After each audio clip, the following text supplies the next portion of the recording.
Estimados padres, plenamente convencida estoy que lo que han resuelto es abandonarme por completo. Segura estoy que el doctor Martínez ha dado informe de mi completa salud. Solo falta su voluntad, nada más. El martes en la tarde y jueves, que son días de visita, esperaba tener el gusto de verlos, y al terminar dichas visitas y convencerme de su olvido, me he entregado en manos de Dios, y Él me ayudará en adelante.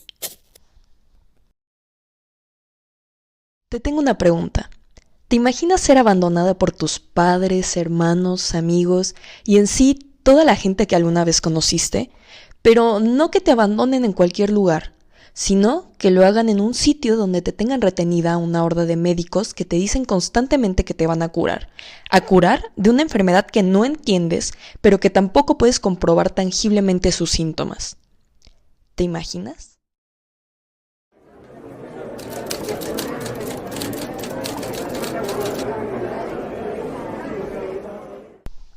Hola.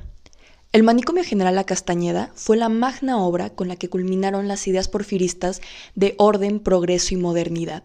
Abrió sus puertas entre bombos y platillos un 1 de septiembre de 1910, en el marco de las fiestas del centenario de la Independencia. El gran complejo arquitectónico, que ahí está señalado con rojo, se ubicaba entre Plateros y Mixcoac. Sus 144,000 metros se extendían a través de las tierras de lo que fue la Hacienda La Castañeda, que otrora perteneció al presidente Martín Carrera. Sus amplios jardines y su separación del caos de la ciudad prometía a la gente que ahí llegaba un lugar de descanso y recuperación. En sus pabellones, que tenían la capacidad de asilar a 1,200 pacientes, pero que llegaron a ser el albergue de 3,000 personas, deambulaba el desfile de los personajes más excéntricos del momento. Enfermos mentales, alcohólicos, sifilíticos, ancianos dementes, epilépticos, militares con traumas de guerra, jovencitas histéricas, lesbianas, heroinómanos, fumadores empedernidos de marihuana, peleadores callejeros, hombres de negocios melancólicos frente a la bancarrota, niños con retraso mental, y no podía faltar quien se creyera Benito Juárez o Napoleón Bonaparte. Entre toda esta marea de anónimos y cuerpos sin reclamar, una voz que daba patadas de ahogado por salir a la superficie, al final lo logró, aunque fuera 110 años después de su primer ingreso. Elisa Molina. Elisa Molina, originaria de Zacatecas, tenía aproximadamente 39 años la primera vez que llegó al Manicomio General. No sabemos las condiciones en las que se suscitó su entrada, pero podríamos decir casi con total seguridad de que fue arrastrada por sus amigas, las señoritas Flora y Beatriz, por órdenes de su padre, el señor Antonio Molina. Pero las amigas de Elisa tenían razones de sobra para cooperar en tan loable misión. No solo es que su amiga presentara ataques de excitación maníaca con mucha frecuencia, sino que estos habían aparecido por primera vez cuando Elisa tenía 7 años y regresaron cuando cumplió 21 y se puso mala de ganas de casarse, fugarse de su casa, encontrar un hombre que le haga un niño. Sin duda podríamos tachar de excesivo llevar a un familiar nuestro a una institución sin su consentimiento por tiempo indefinido y donde le darán tratamientos de dudosa efectividad. Sin embargo, hay que verlo más objetivamente.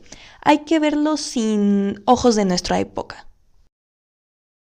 En una gran parte de los casos en los que primaban los sentimientos de cariño hacia el enfermo, la familia haría cuanto tuviera en sus manos para tratar la enfermedad dentro de la misma familia.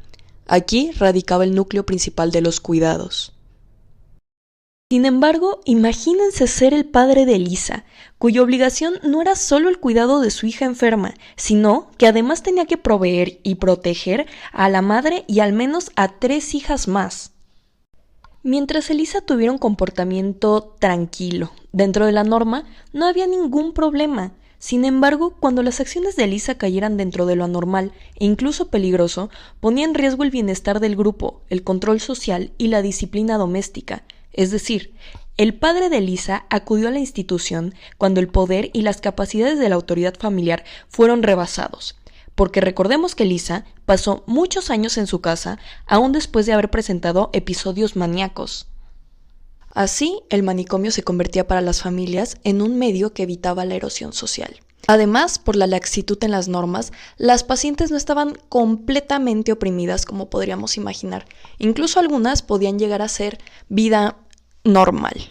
Como lo vemos en las fotos, las enfermas podían tener trabajo, realizar actividades recreativas, convivir con otras enfermas, aunque a veces esto podía traer consecuencias negativas. Me permito informar a usted que, hecha la averiguación sobre el mencionado asunto, aparece que la citada enferma fue realmente golpeada por otra enferma, pero que esto se debió a provocación y maltrato de ella, pues me dicen que, entre otras cosas, le vertió orina en la cabeza. Sin embargo, tampoco vamos a negar la muy triste realidad que muchas internas vivieron dentro de la Castañeda. Aunque estas fotos son muestras parciales de lo que pudo ser una realidad, lo que sí podemos afirmar es que son un retrato de lo que pudo ser la soledad, la desolación que pudo sentir una gran mayoría, el sentimiento de ser abandonadas, a veces, para toda la vida. Atentamente le suplico que ponga de acuerdo a la bien querida señorita Santoyo para que vean a María y a Anita. Vean por mí, es viernes 9 de abril, entré el lunes 29 a este manicomio y no me he peinado por falta de peine, no me he cambiado por falta de ropa, no he tenido razón de mi casa, he llorado de hambre pues atoles el desayuno y merienda, no duermo de noche por lo débil y todo ha sido sufrir sin consuelo de los de mi familia. ¿Qué es esto? El fragmento anterior creo que es la muestra más clara de los sentimientos que pudo azotar a una persona al ser dejada a su suerte dentro de la Castañeda. Y eso que Lisa no había sido abandonada, ya que contaba con el apoyo total de su padre, quien escribía cartas al director y a otros médicos para que intercedieran por la situación de su hija, que pagaba su pensión, que mandaba dinero extra para que su hija estuviera bien alimentada. Este es un claro ejemplo de la familia como espacio de cariño. La familia, entonces, jugaba un papel fundamental, no solo para la supervivencia de su enferma, sino que eran un salvavidas emocional que evitaba cayeran en la más absoluta y peligrosa tristeza. Sin embargo, ¿qué ocurría en el caso de que la familia fuera un espacio de represión? Bueno, yo creo que las familias simultáneamente son espacios de control y espacios de afecto. Es decir, que no son dos posturas que se contraponen, sino que conviven. Entonces, la pregunta me parece que habría que pensarla en términos de en qué circunstancias la familia, digamos que desata su parte de control y en qué circunstancias la familia decide más bien brindar un espacio de afecto, ¿no? Entonces yo creo que esto tiene que ver tanto con la composición de la familia, o sea, cuántos miembros de la familia pueden dar esta atención, como con el tipo de enfermedad, o sea, porque hay que pensar en enfermedades que para las familias eran realmente muy difíciles de manejar, ¿no?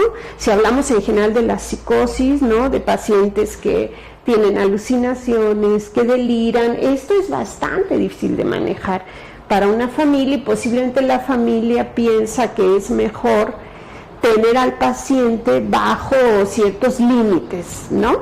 Y en ese sentido pues se pueden apoyar de la institución psiquiátrica. Pero quizá en otros padecimientos que hoy llamaríamos más bien trastornos afectivos, ¿no? Como de, no sé, trastornos de ansiedad, de depresión, trastornos del ánimo, como se decía en esa época, en, digamos, siglo XIX, principios del XX, ahí las familias posiblemente sí estaban más, digamos, inclinadas a generar un espacio de seguridad, de cuidado, de comprensión, ¿no? Porque ven al paciente muy vulnerable, en condiciones de duelo.